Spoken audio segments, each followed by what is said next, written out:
इससे पहले कि हम एक नया टॉपिक स्टार्ट करें, a quick recap of previous video. In the last video, we have covered the following topic. The last video was introduction of differentiation. The concept of dependent variable and independent variable we discussed initially. Then we define the different derivatives, then representation of derivative, then ab initio method, first principle, or derivative, finding the derivative by definition. Then we have take two examples, derivative of a constant and derivative of a x square. The definition of derivative was limit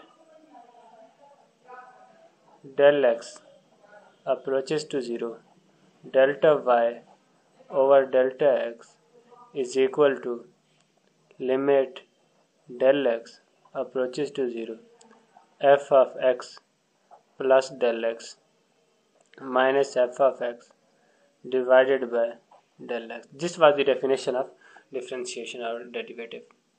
There are different representation of derivative. F dot x or d f of x over dx, then dfx, and etc. Then we have discussed the ab initio method, finding the derivative by first principle. There was 4 steps involved in this method. We have discussed one by one. Then we have take the two examples. Derivative of a constant, f of x was c any constant, and the derivative was always equal to 0. And the other example were f of x is equal to x square and the derivative was 2x. This was the quick recap of previous video. Now after this recap we start the topic of today, physical and geometrical meaning of differentiation. कुछ अरसा पहले mathematician के दरमियान ये fight होती थी कि derivative को कौन अच्छा इंटरप्रेट करता है. हर मैथमेटिशियन का अपना ख्याल था और उस वक्त there are two main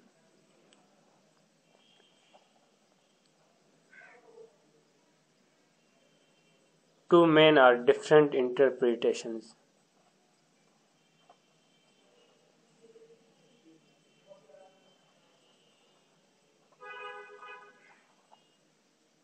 Approaches to interpret the derivative. One was the geometrical meaning of derivative.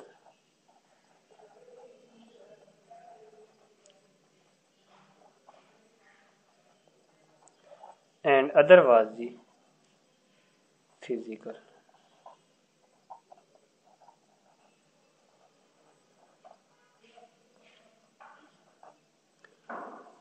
Geometrical meaning में हम स्लोप ऑफ कर्व को स्टडी करते हैं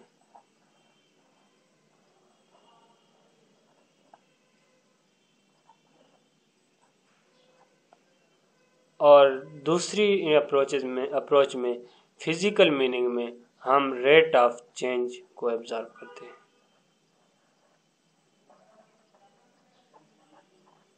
ये दो डिफरेंट अप्रोचेज हैं जिनकी मदद से डेरिवेटिव को इंटरप्रेट किया जाता है. आइए देखते हैं, इनको वन बाय वन स्टडी करते हैं. पहले हम फिजिकल मीनिंग ऑफ डेरिवेटिव यानी कि रेट ऑफ चेंज को देखते हैं. Physical meaning of derivative. ये अप्रोच सबसे पहले न्यूटन ने क्लासिकल मैकेनिक्स में यूज़ की थी. न्यूटन ने इसको वेलोसिटी और स्पीड के लिए इस्तेमाल किया था. हम दोबारा वो कार वाली एग्जांपल लेंगे जो लास्ट लेक्चर में ली थी. लेट्स सपोज एक कार एक रोड पे मूव कर रही है from point A to point B. इस डायरेक्शन में, तो इसकी average velocity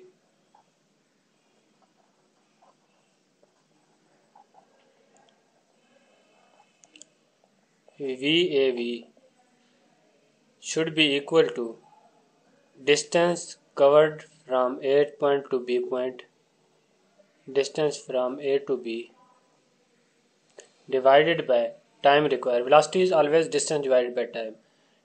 Divided by time required to move from A to B. ये इसकी एवरेज वेलोसिटी होगी। अगर हम ये अज्यूम कर लें कि पॉइंट ए और पॉइंट बी एक दूसरे के बिल्कुल करीब हैं, तो इसकी एवरेज वेलोसिटी को इंस्टेंटेनियस वेलोसिटी कहेंगे।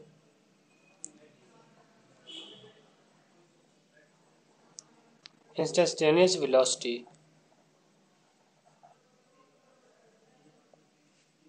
होगी अगर ए पॉइंट और बी पॉइंट बिल्कुल एक दूसरे के करीब हैं।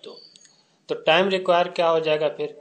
लेट्स सपोज ए पॉइंट पर जो टाइम है, टाइम इंस्टेंस, इनिशियल टाइम वो ए है, initial time is equal to A, and time when the car reaches at the point B is final time T F is equal to A plus del F. तो time यहाँ से यहाँ तक move करने के लिए जो रिक्वायर होगा, final time minus initial time is equal to A plus del T minus A is equal to del T. अगर हम ये सपोज कर लें कि पॉइंट ए और पॉइंट बी एक दूसरे के बिल्कुल करीब हैं, देन एवरेज वेलोसिटी को instantaneous velocity, time require from A to B भी अप्रोचेस टू जीरो हो जाएगा। तो इंस्टेंटेनियस वेलोसिटी की डेफिनेशन ये होगी कि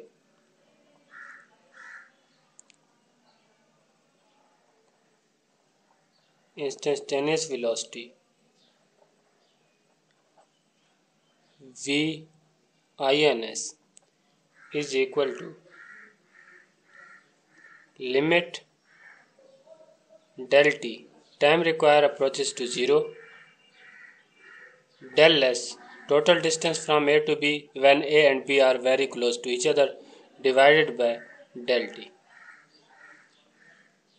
एक्चुअली हम यहाँ पे लिमिट्स के कंसेप्ट में एंटर हो रहे हैं। जब हम एवरेज वेलोसिटी से इंस्टेंटेनियस वेलोसिटी की तरफ मूव करते हैं तो हम लिमिट को अप्रोच कर देते हैं ज़ीरो के। इस लिमिट को हम दोबारा कैरी करेंगे डेरिवेटिव की डिफरेंशिएशन की तरफ, डेफिनेशन की तरफ। अगर कार की यहाँ पर पोजीशन को हम एफ ऑफ ए कहें और जब कार पॉइंट बी पर पहुँच जाती है उसकी पोजीशन को F of A plus del T कहें, तो डेल एस जो हमारा होगा वो इक्वल होगा यहाँ से लेकर यहाँ तक distance F of final position F of A plus del T minus F of A, ये हमारा डिस्टेंस होगा बिटवीन ए एंड बी। तो हम अब हमारी वी इंस्टेंटेनियस क्या हो जाएगी? Limit del t approaches to zero, f of a plus del t minus f of a divided by del t।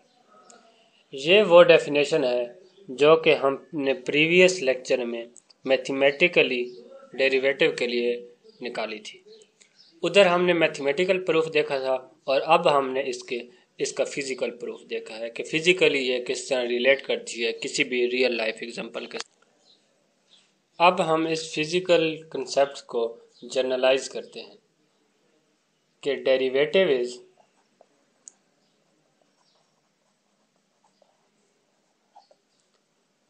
Instantaneous rate of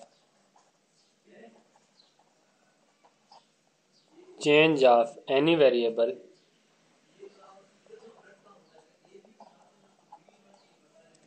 with respect to any other variable।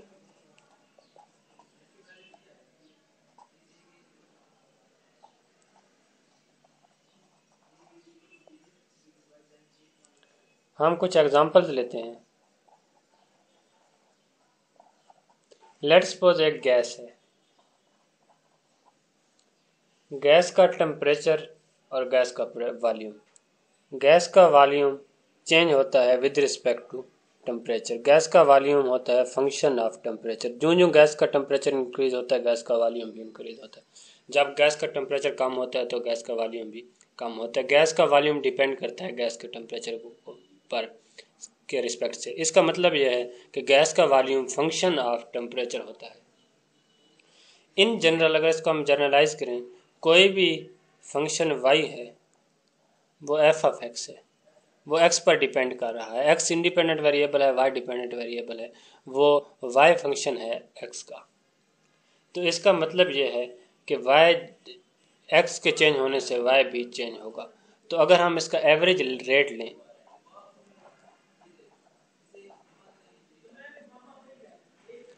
वो equal होगा change in y divided by change in x।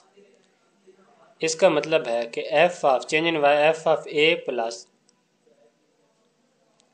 Del T minus F of A, जो कि अभी हम drive कर चुके हैं, divided by del x. क्योंकि यहाँ पर वेरिएबल एक्स है तो डेफिनेटली इसमें इंक्रीमेंट एक्स की फॉर्म में होगा, डेल एक्स होगा। ये तो है एवरेज रेट। अगर हम इंस्टेंटेनियस एवरेज रेट लें तो इंस्टेंटेनियस एवरेज रेट